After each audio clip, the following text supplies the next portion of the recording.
अस्सलाम वालेकुम नाज़रीन, मैं हूं वसीम अली और आप देख रहे हैं Wasim Ali official YouTube channel.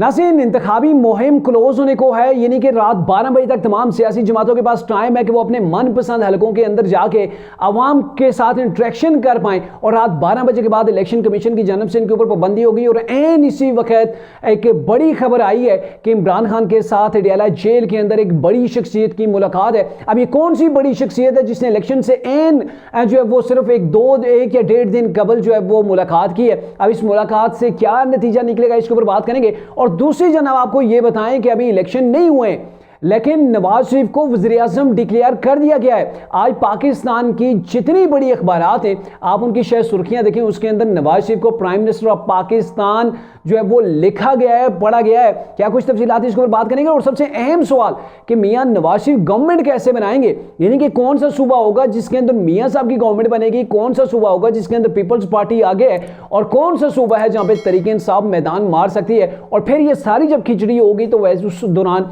मियां साहब जो अभी इतने कॉन्फिडेंट हैं और उनको अखबारात के अंदर, मीडिया के अंदर हर जगह जो है वो प्राइम मिनिस्टर ऑफ पाकिस्तान गिना जा रहा है और आलमी मीडिया भी मियां नवाज शरीफ को फेवरेट पर्सनैलिटी करार दे रहे हैं कि इस वक्त का जो इलेक्शन है, इस इलेक्शन के अंदर अगर कोई फेवरेट है तो वो मियां नवाज शरीफ है। तो मियां नवाज शरीफ साहब कैसे गवर्नमेंट बनाएंगे इसके ऊपर शॉर्टली आपके साथ डिस्कस करेंगे। होगी आपसे गुजारिश कि अगर आपने अभी तक हमारे चैनल को सब्सक्राइब नहीं किया तो डू सब्सक्राइब राइट नाउ और बेल आइकन को प्रेस करना मत भूलिएगा। नाज़रीन, सबसे पहले तो आपको दिलचस्प खबर ये बताते हैं कि अभी इलेक्शन नहीं हुए हैं, अभी इलेक्शन को वक्त है। आज रात को इंतखाबी मुहिम खत्म हो जाएगी, कल का दिन रेस्ट का है। रेस्ट का तो बज़ाहिर होता है अंदरूनी तौर पर जो है वो जितनी भी पार्टीज़ हैं अपने अपने हलकों के अंदर वो काम कर रही होती हैं। ये अलग बात है कि इलेक्शन कमीशन की आंखों से बचा जाता है या फिर अपने अरीफों की आंखों से बचा जाता है, लेकिन तमाम के तमाम इन ग्राउंड जो है वो अपना अपना काम सरअंजाम दे रहे होते हैं। तो अब यह है कि अभी इतना टाइम इलेक्शन को बाकी है, उससे पहले ही पाकिस्तान की तमाम खबर आते हैं तो मियां साहब को जो है वो prime minister of Pakistan declare कर दिया। आप सोशल साइट कोई भी उठा के देख लें, अतः कि आप गूगल भी कर लें, वहां पर भी जो चीज़ें चल रही हैं वही आपको नजर आएगा कि मियां साहब जो है वो वज़ीर-ए-आज़म पाकिस्तान चौथी बार बनने जा रहे हैं। और सिर्फ पाकिस्तान के अंदर नहीं, पाकिस्तान के बाहर की जो दुनिया है वो भी मियां साहब को एक तरह से वो मुबारकबादें देना शुरू हो गई है। और ये बड़ी हैरान कुन चीज़ है कि अभी इलेक्शन हुए नहीं, इलेक्शन से पहले ऐसी चीज़ें चल रही हैं। और मेरे ख्याल में तहरीक इंसाफ इसको भी बोलेगी कि ये भी एक रैगिंग हो रही है, क्योंकि अवाम के अंदर, मीडिया के अंदर, पाकिस्तान से बाहर का जो मीडिया है वहाँ पर भी हर जगह जो चीज़ें सामने आ रही हैं वो मियाँ साहब के हक के अंदर ही आ रही हैं। और दूसरी जानब जो टफ सिचुएशन है मियाँ साहब के लिए कि वो गवर्नमेंट कैसे बनाएंगे, मैं आता हूँ इमरान के तरफ भी आता हूँ। अगर आप उस तरफ सोच रहे हैं कि वो चीज़ पेंडिंग हो गई है तो उसके ऊपर भी मैं आता हूँ कि इमरान से कौन सी शख्सियत है जिसने आज मुलाकात की और इस मुलाकात के लिए उसने इस्लामाबाद हाई कोर्ट से भी रुजू किया, हाई कोर्ट ने उसे इजाज़त दी। उस तरफ मैं आता हूँ, लेकिन आपको पहले बताऊँ कि मियाँ साहब के लिए इतना आसान नहीं होगा। गवर्नमेंट मियाँ साहब आराम से बना लेंगे, लेकिन फिर भी उनके लिए मुश्किलात होंगी। मुश्किलात इसके लिए होंगी कि जो अभी एनालिसिस सामने आ रहा है, मुख्तलिफ जो तजिया निगार हैं जिनका, जैसे सोहेल ब्राइसा में, जैसे वो ये कह रहे हैं कि मियाँ साहब के पास जो सीटें आएंगी, मुस्लिम नून के पास आएंगी, वो 100-110 आएंगी। तो 100-110 के ऊपर तो गवर्नमेंट बनाना इतना आसान नहीं है। और 100 सीटों का तो मेरे ख्याल में लगभग मियाँ साहब को पंजाब के अंदर जो है वो इतना एस्टिमेट उन्होंने रखा होगा कि 100-105 जो है वो सीटें हमने पंजाब से निकाल लेनी, जैसा कि राना सनाउल्लाह कई बार दावे कर चुके हैं। लेकिन यहाँ पे दावों से काम नहीं चलता है। 100 सीटें अगर मुस्लिम नून पंजाब से निकाल लेती है। और अगर बात की जाए बलोचिस्तान की, तो बलोचिस्तान के अंदर मियाँ साहब ने एक दौरा किया है। एक दौरे के अंदर इतने मामलात जो वो सेटल नहीं होते हैं कि आप वहाँ पर भी गवर्नमेंट बना लें या वहाँ से भी आप नशिस्तें बड़े पैमाने के ऊपर ले उड़ें, तो ऐसा मुमकिन नहीं है। क्योंकि पीपल्स पार्टी ने बलूचिस्तान के अंदर मियाँ साहब के जाने के बाद अच्छा खासा वर्क किया है। जब पीपल्स पार्टी ये कह रही थी कि पीपल्स पार्टी को 11 प्लेइंग फील्ड नहीं दी जा रही, तो उसके बाद पीपल्स पार्टी को बलूचिस्तान के अंदर बड़ी जो है वो कामयाबियाँ हासिल हुई थी। लोग लाइन दर लाइन जो पीपल्स पार्टी के अंदर शामिल हुए थे। और अभी ये एक्सपेक्ट किया जा रहा है कि पीपल्स पार्टी सिंध के अंदर गवर्नमेंट तो बनाएगी और साथ में बलूचिस्तान के अंदर भी मिला जुलू के पीपल्स पार्टी जो अपनी गवर्नमेंट बना लेगी। अब पीछे बचता है मुस्लिम नून के पास केपीके। अब केपीके से तो इतनी ज़्यादा मार्जिन जो है वो लेना मुश्किल इसलिए होगा क्योंकि वहाँ पे जमात इस्लामी भी है, GUI भी है, तहरीक इंसाफ के भी आज़ाद लोग हैं, परवेज़ खटक भी 2-4 सीटें जो है वो भी ले उड़ेंगे। तो असल कहने का मतलब ये है कि मियाँ साहब को भी अब जो ज़रूरत पड़ेगी वो उनको इत्तेहादियों की पड़ेगी, आज़ाद उम्मीदवारों को अपने साथ मिलाने की ज़रूरत पड़ेगी। और जो इनको जो रिज़र्व सीटें जो मिलेंगी उनके ऊपर इन्हिसार होगा। इन सबको मिला के जाके जो है वो सिंपल मेजॉरिटी जो है मुस्लिम नून हासिल करने के अंदर कामयाब हो जाएगी। और इन तमाम चीज़ों के लिए आप अगर दूसरी तरफ से कैलकुलेशन करें तो पीपल्स पार्टी 50 से 60 सीटें आराम से निकालती हुई में नजर आ रही है।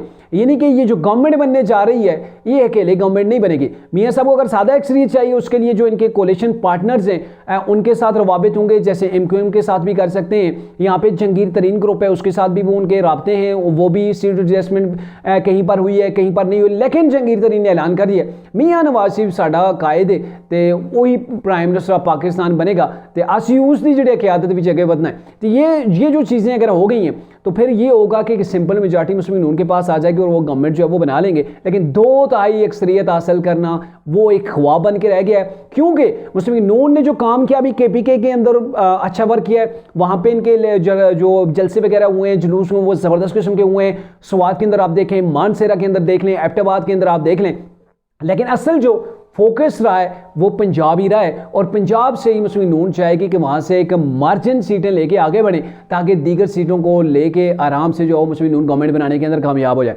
अब आते हैं जी इमरान खान की जानब कि इमरान खान की इन इलेक्शन से कबल किस शख्सियत से मुलाकात हुई है, तो आपको बताएं कि ये जमात है वहदतुल मुस्लिमीन है, उनके हेड हैं अल्लामा राजा नासिर अब्बास साहब, उनकी मुलाकात हुई है इमरान के साथ। उन्होंने पहले जब ये कोशिश की तो जेल हुकाम ने उनको इंसाफ इनकार कर दिया, फिर उसके बाद इन्होंने इस्लामाबाद हाई कोर्ट से रुजू किया। इस्लामाबाद हाई कोर्ट ने ये मुलाकात की इजाज़त दी है, एक टाइम पीरियड उसका रखा है जिसके अंदर इमरान के साथ उन्होंने मुलाकात करनी है। अब आप सोच रहे होंगे इनकी मुलाकात से क्या होगा, आपको याद होगा माजी के अंदर ये पार्टनर रहे, कोलिशन पार्टनर रहे हैं तरीके इंसाफ के, ये वहदतुल मुस्लिमीन जो जमात है। और कुछ रोज़ कबल ही अगर आपको बताएं 2-3 हफ्तों पहले की बात है जब इन तरीके इंसाफ के इंट्रा पार्टी इलेक्शन कालादम हुए थे, तरीके इंसाफ के गौर अली खान ने यह ऐलान किया था, उस वक्त वो चेयरमैन थे, कि अब तरीके इंसाफ किसी भी पार्टी के साथ इत्तेहाद करेगी और उस पार्टी के इलेक्शन सिंबल के ऊपर हम इलेक्शन कंटेस्ट करेंगे। लेकिन फिर क्या हुआ था कि तरीके इंसाफ की एक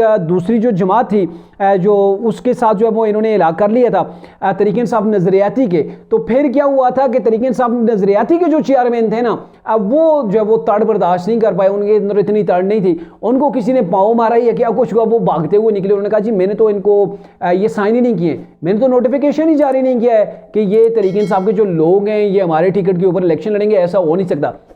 तो इमरान खान ने यह कहा जा रहा है कि उस वक्त गौर अली खान को काफ़ी डांटा था कि आपने ये क्या कह दिया, आपको वहदतुल मुस्लिमीन के साथ जो है वो इलाक़ करना था, वहदतुल मुस्लिमीन के सिंबल के ऊपर आपने इलेक्शन लड़ना था। और इन मुमकिन है कि आज की जो मुलाकात होगी इसके बाद तरीके इंसाफ देख रही है कि वो जैसे ही इलेक्शन हो जाए, जो इनके आज़ाद उम्मीदवार जीत के पार्लियामेंट के अंदर पहुँचे तो वहाँ से वो वहदतुल मुस्लिमीन के अंदर और वहदतुल मुस्लिमीन के अंदर जम हो जाएँ, फिर उनके साथ आगे बढ़ें उस वक्त तक जब तक कि तरीके इंसाफ के इंट्रा पार्टी इलेक्शन नहीं हो जाते। और इलेक्शन के बाद सेव करने के लिए अपने लोगों को ये जो होते हैं ना वो फसली बटेरे कहते होते हैं, उड़ जाते होते हैं। और यहाँ पे ये है ना कि आप तो फसली बटेरों को दाना पानी खूब दिखाया जाएगा कि ये लें, आपने जितना चुगना है चुग लें, आपने फ्यूचर के हवाले से भी कोई साइन करवाने तो वो भी करवा लें, हम आपको टिकट भी देंगे, अपने पास रखेंगे, फलां वजारतें भी आपको मिलेंगी। तो ये चीज़ होने वाली है। तो इसलिए ये जो तरीके इंसाफ के जो बटेरे हैं ना, ये उड़ के कहीं और ना चले जाएं, किसी और की फसल के अंदर ना पहुंच जाएं।